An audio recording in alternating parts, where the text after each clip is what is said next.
orang dipilih untuk melayani orang miskin.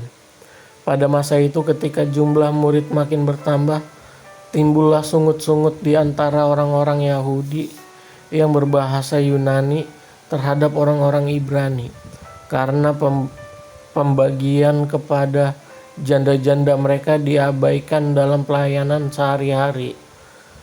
Berhubung dengan itu, ke-12 Rasul itu memanggil semua murid berkumpul dan berkata, "Kami tidak merasa puas karena kami melalaikan firman Allah untuk melayani meja.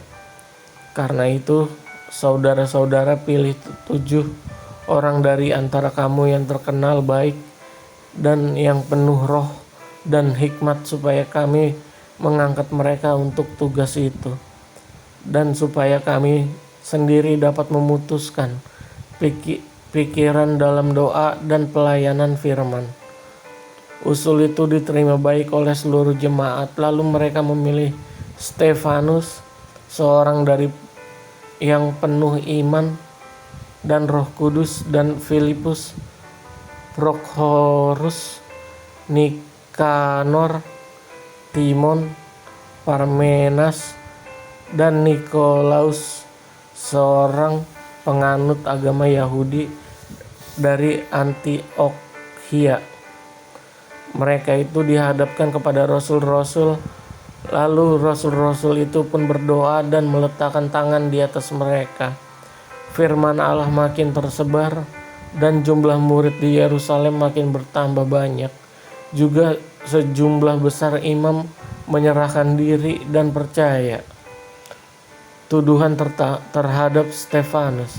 Dan Stefanus yang penuh dengan karunia dan kuasa mengadakan mujizat-mujizat dan tanda-tanda di antara orang banyak. Tetapi tampillah beberapa orang dari jemaat Yahudi yang disebut jemaat orang Libertini. Anggota-anggota jemaat itu adalah orang-orang dari Kirene dan dari Alexandria, bersama dengan beberapa orang Yahudi dari Kilikia dan dari Asia.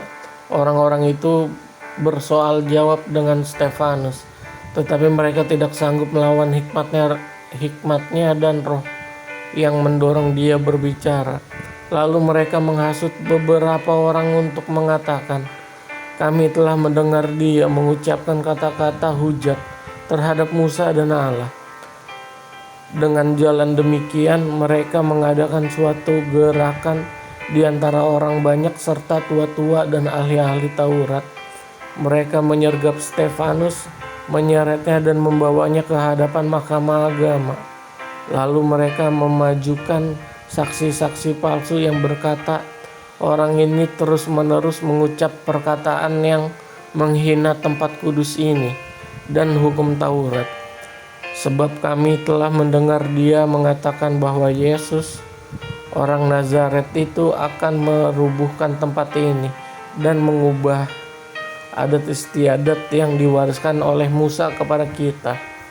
Semua orang yang duduk dalam sidang mahkamah agama itu menatap Stefanus. Lalu mereka melihat muka Stefanus sama seperti muka seorang malaikat.